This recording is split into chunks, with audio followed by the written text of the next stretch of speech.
Assalamu alaikum. Welcome back to the Islamic History Podcast. This is the second season and the 11th episode, and I must begin with an apology because I missed the past 2 weeks, and there was a good reason for it. I was scheduled to give a khutbah at Georgia Tech here in Atlanta, and it took me about 2 weeks to prepare for it. I don't really get much free time after work, and so I spent most of my free time preparing for my khutbah for the past 2 weeks. Alhamdulillah, the khutbah I believe was pretty darn good, but it was just a little bit too much and just not enough time in the day to both work, prepare for the khutbah, and prepare a podcast. Something had to give, and the podcast lost out. Alhamdulillah, we are back on track now. Today, we will be discussing the Battle of Nihavand. This would be the last major battle between the Muslims and the Persians, and it would ultimately be the final nail in the coffin of the dying Sassanid dynasty. Show notes for this episode will be available at islamiclearningmaterials.com/Iran, that is IRAN like the country, so you can find all of the links mentioned in this episode there. But for now, let's go ahead and get into the show. Here we go with the Islamic History Podcast, Season 2, Episode 11. By the time the year 641 rolled around, the Muslims were in pretty good position on 3 different fronts. In Egypt, Amr ibn al-As had occupied the city of Alexandria and was on the verge of capturing it, while in Syria, the Muslims had conquered all the way up to the borders of Anatolia, modern-day Turkey. And in Persia, the Muslims had captured most of the southwestern part of the former Persian Empire. This area that the Muslims had conquered in Persia contained the best and most fertile lands in the empire, and these would be considered modern-day Iraq, Kuwait, and some parts of northwestern Iran. As we had mentioned in earlier episodes, Umar ibn al-Khattab, the Caliph of the Muslim world, had gotten tired of all the fighting, and he was really ready to lay down arms and just be grateful for what the Muslims had captured thus far. However, the Persian pride wouldn't allow them to make peace with the Muslims and accept their losses. The Sassanid dynasty was intent on keeping the battle going and recapturing the territory that they had lost. The ruler of the remaining empire was Emperor Yazdegerd, and he now made his base in the valley of Nihavand near the city of Hamadan, and as soon as he had the chance, he began to build another army to resume attacks on the Muslims. All of his movements caught the eyes of the Muslim governor of Kufa in Iraq, a companion named Amr ibn Yasir. If that name sounds familiar, it's because his mother Sumayya and his father Yasir were the first martyrs for Islam when they were tortured to death by the Quraysh many years earlier during the time of Prophet Muhammad sallallahu alaihi wasallam. When Amr ibn Yasir found out about the Persian movements, he sent word to Caliph Umar back in Medina. Even though Umar desperately wanted peace, even though he was willing to lay down arms, he had no choice but to drum up another army to meet and counter the Persian threat. Umar began calling in forces from all over the Muslim empire. Basra, Kufa, and Medina all sent hundreds of soldiers to defend the Muslim territories in Iraq. Even though Sa'ad ibn Abi Waqqas was still the overall leader in Persia, Umar appointed a different companion, a man named Nu'man ibn Muqarradin, as the commander for this battle. Muslim men from all over the empire responded to Umar's call, and by the year 642, over 30,000 Muslim soldiers had converged in the valley of Nihavand, getting ready to face 60,000 Persian soldiers. The Persians had done well in fortifying their position.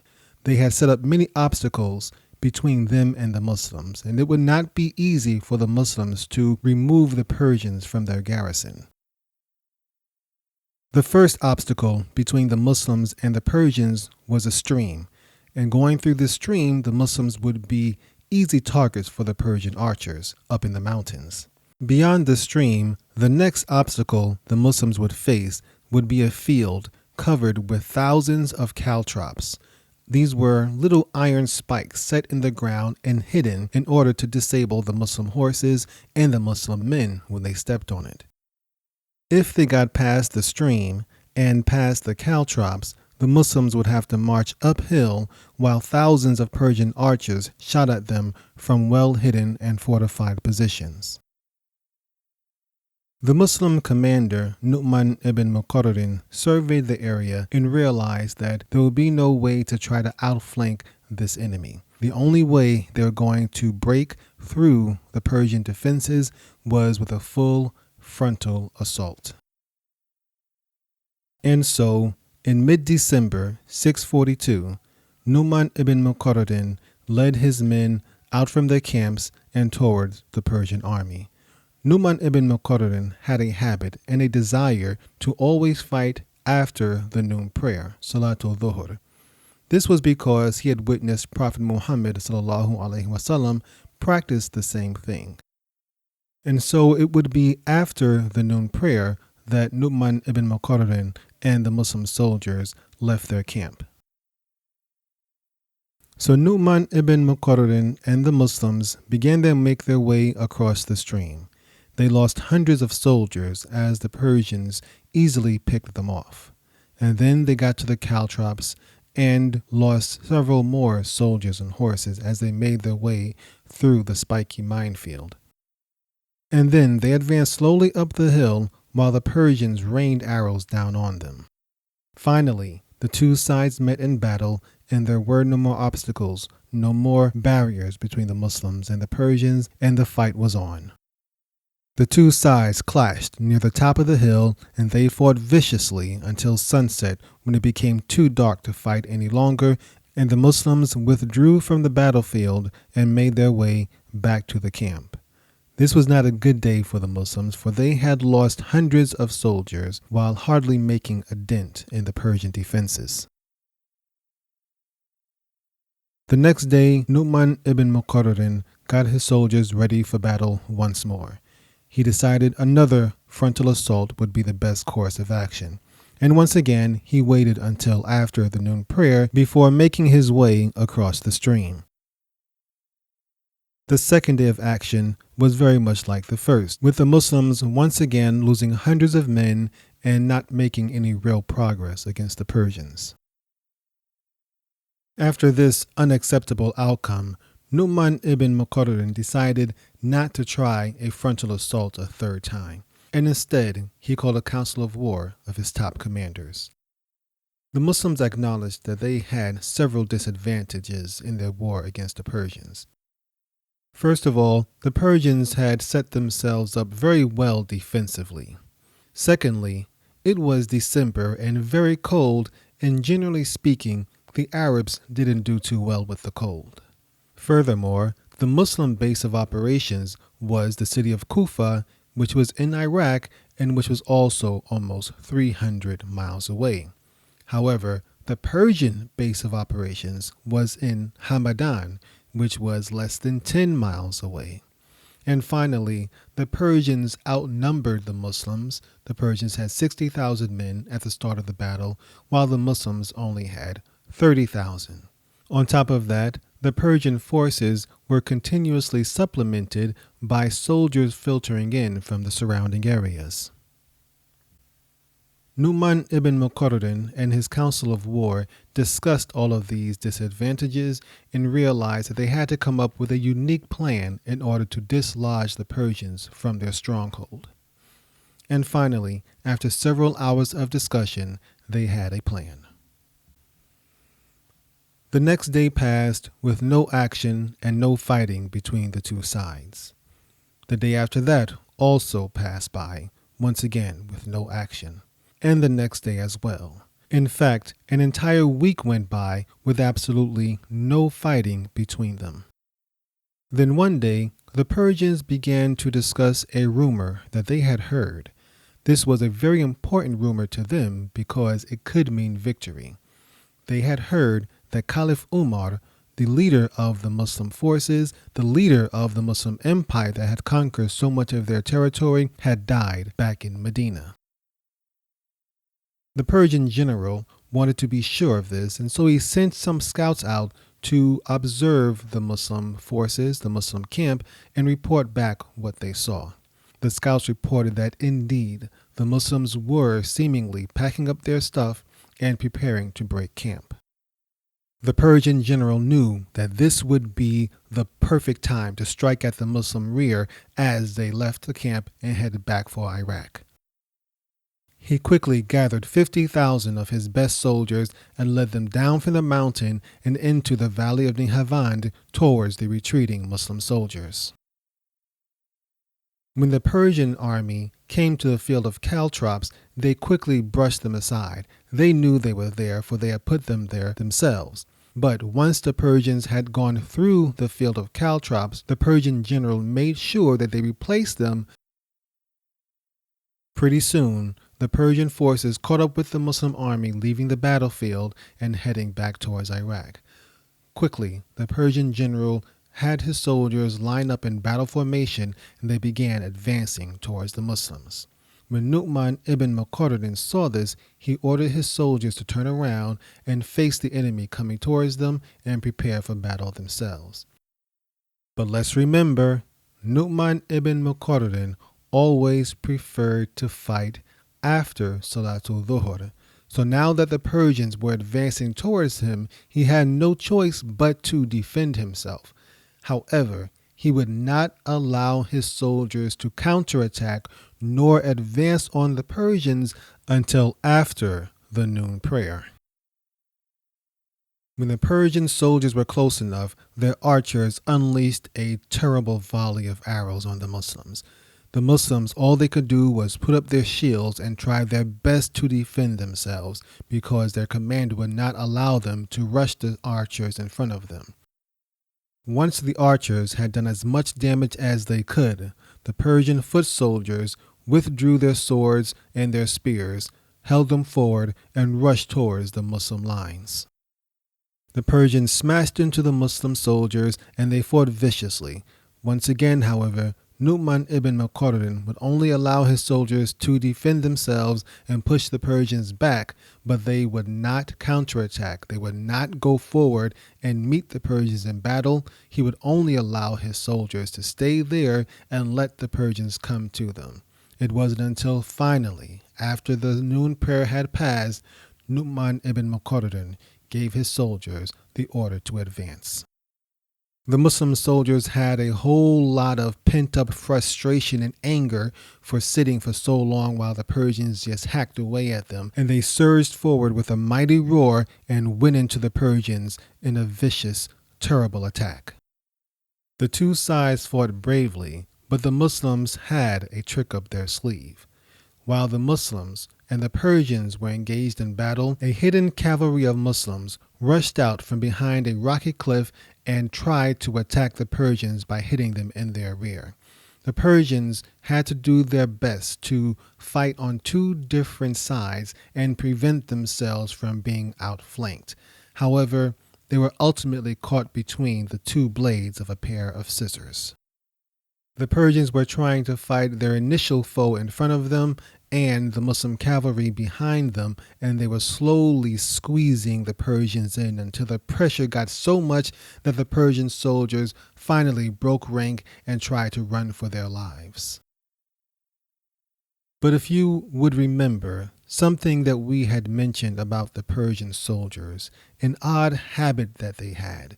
We mentioned this in some of the very early episodes of this season. The Persians liked, for some reason, to chain their legs together when they fought. And as this caused them problems in the earlier battles against the Muslims, this also caused them problems in this battle. When the Persians ran and their legs were chained together, when one soldier was killed or fell down, the other 10 soldiers in line became sitting ducks, and the Muslim soldiers would pounce upon them and strike them all down. Furthermore, As the Persians ran away, and in their haste and their desire to escape the death coming from the Muslims all around them, they forgot that they had replaced all of those iron caltrops that they had swept aside earlier in their pursuit of the Muslims. And so as they ran away from the Muslims, they ran right into their own trap. With that, hundreds of Persian soldiers and horses were disabled.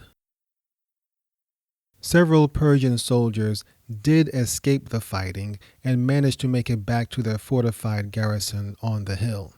They held out for a few days, but ultimately they decided to surrender and agreed to pay the jizya. When the nearby towns and cities heard of how easily it was to escape fighting from the Muslims, when they heard that all it took was agreement to pay the jizya, many of them also followed that example and agreed to surrender.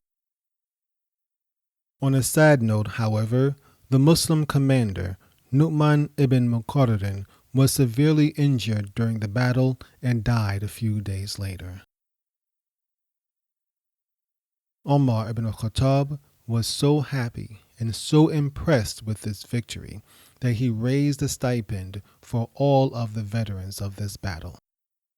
Of course, the rumors of Umar dying was simply a ruse perpetrated by the Muslims to draw the Persians out from their defenses. And this would be the last major battle between the Muslims and the Persians. Much of modern-day Iran had still not been captured, but for all intents and purposes, the Sassanid dynasty was beaten. The Persian army and the Sassanid dynasty, they would continue to fight. They would carry on, but all of these later skirmishes between the Persians and the Muslims were very small and meaningless battles, and they did nothing more but prolong the inevitable. Emperor Yazdegerd, he would now become a fugitive as he ran from town to town and hideout to hideout with the Muslims hot on his tail. But, unfortunately, he would ultimately be killed, murdered by a common Persian peasant. Alhamdulillah, inshallah, I hope that you benefited from that. And now I can go ahead and explain why you missed 2 weeks. Well, I guess I missed 2 weeks of this podcast. And as I mentioned at the top of the show, I had to give a khutbah at Georgia Tech. And there's only but so many hours in a day, and I just couldn't give the khutbah, prepare for the khutbah and prepare for this podcast within the same 24 hours. Things just didn't work out. However, if you would like to listen to the fruits of my labor, if you would like to listen to the khutbah, the download will be available on the show notes page for this episode, which will be islamiclearningmaterials.com/Iran, IRAN. So this will probably be the last episode dealing with the conquest of Persia. This will not be the last time we speak about this area, however, because Persia is still very, very important in the story of Islam, as it plays a pretty big role in the lives and the deaths of Caliph Umar, Uthman, and, believe it or not, Ali as well. Now, there are 2 new articles available in Islamic Learning Materials from Sister Subhana Wahaj, that is the daughter of Imam Siraj Wahaj. There's one about homeschooling and another one about the blessings and the burden of having children. Just in case you didn't know, there is another website associated with Islamic Learning Materials called romanticmuslim.com. And in fact, I even had a podcast at one point called romanticmuslim.com. I believe I may have mentioned that in previous episodes. However, we now have different articles going to romanticmuslim.com.